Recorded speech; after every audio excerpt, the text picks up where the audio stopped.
Bom dia, vamos para mais um devocional? Hoje a gente vai ler juntos o capítulo 3 do livro de Efésios, que diz assim: O apóstolo dos gentios.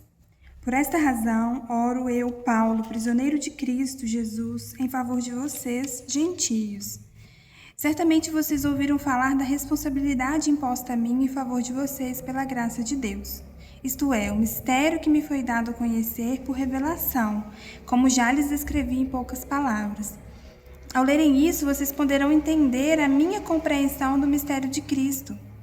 Esse mistério não foi dado a conhecer aos homens de outras gerações, mas agora foi revelado pelo Espírito aos santos apóstolos e profetas de Deus, significando que, mediante o Evangelho, os gentios são co-herdeiros com Israel, membros do mesmo corpo e coparticipantes da promessa em Cristo Jesus.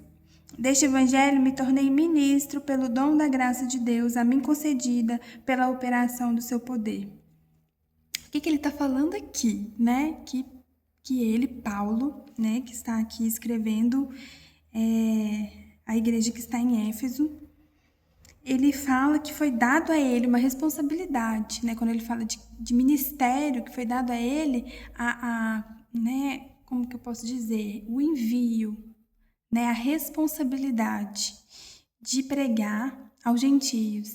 Então, quando ele fala desse mistério, o mistério que me foi dado a conhecer por revelação é essa, de que ele pregue aos gentios, aquele povo que antes não era considerado de Deus, mas que foi chamado a ser povo de Deus e que através da graça, a mesma graça que alcançou Paulo, ele leva agora aos gentios essa mesma graça para que possam ser alcançados também e sejam co-herdeiros da promessa, né? Co-participantes da promessa em Cristo Jesus. E aí ele fala que deste evangelho me tornei ministro pelo dom da graça de Deus, a mim concedida pela operação do seu poder. Então, o próprio poder de Deus incumbiu Paulo desse ministério, né, de pregar aos gentios. E ele continua falando: embora eu seja o menor dos menores de todos os santos, foi-me concedida esta graça de anunciar aos gentios as insondáveis riquezas de Cristo. O que são as insondáveis riquezas de Cristo? O que ele está querendo dizer? As insondáveis, elas são impossíveis de explicar, né? A nossa mente humana não é capaz de mensurar o quão Cristo é rico, o quão Cristo é maravilhoso, o quanto Ele é perfeito, o quanto Ele é inclusivo, né? Então, aqui ele fala que me foi dada essa graça, né? Então, foi dada a Paulo esclarecer para todos sobre esse mistério. Embora eu seja o menor de todos os santos, aqui a gente vê a humildade, né, de Paulo, sempre se colocando, né? Embora eu seja o menor, o mais indigno, Deus me deu essa incumbência e eu vou ser o mais fiel a ela, né? E aí ele continua: e esclarecer a todos a administração deste mistério que durante as épocas passadas foi mantido oculto em Deus, que criou todas as coisas. Isso aqui mostra, né?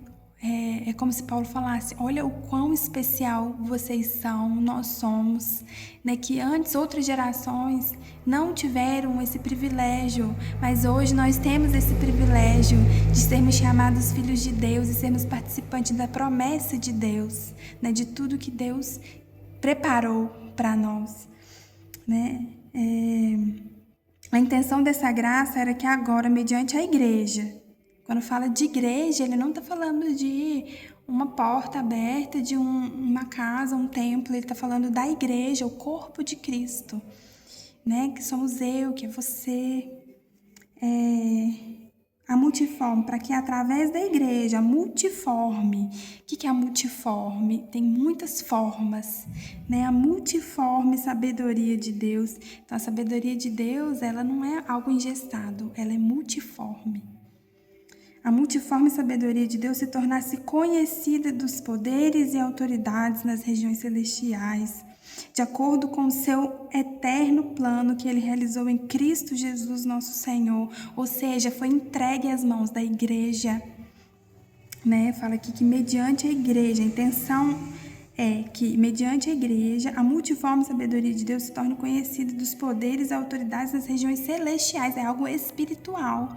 Não adianta a gente achar que as coisas de Deus é algo terreno. Elas refletem na nossa vida terrena, mas nós temos que lembrar que se trata de algo espiritual, poderoso.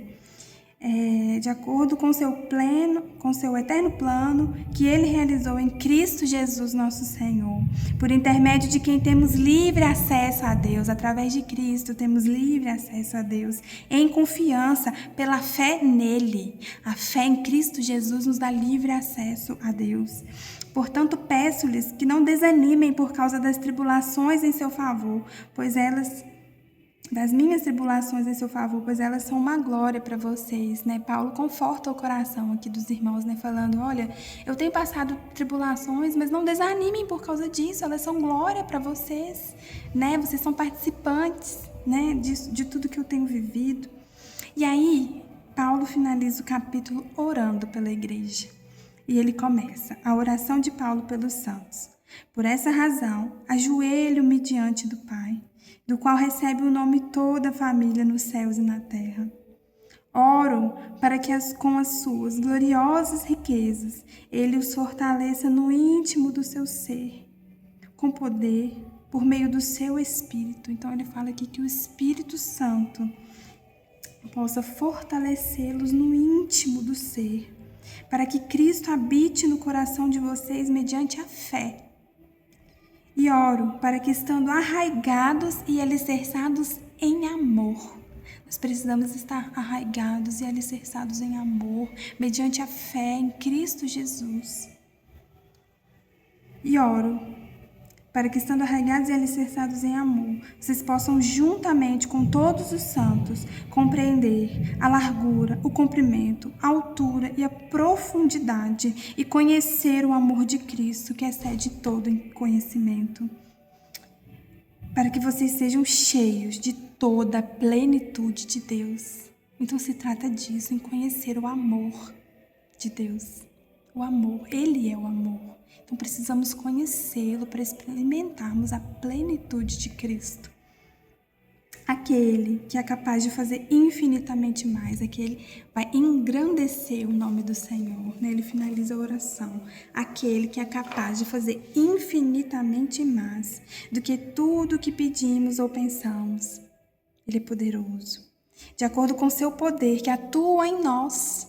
Ele é poderoso para fazer mais do que pedimos ou pensamos. E esse poder habita em nós, atua em nós.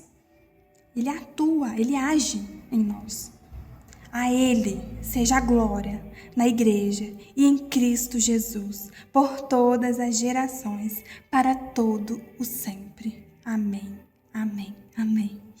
Então, a Ele seja a glória, o poder, a majestade, o louvor, para todo sempre.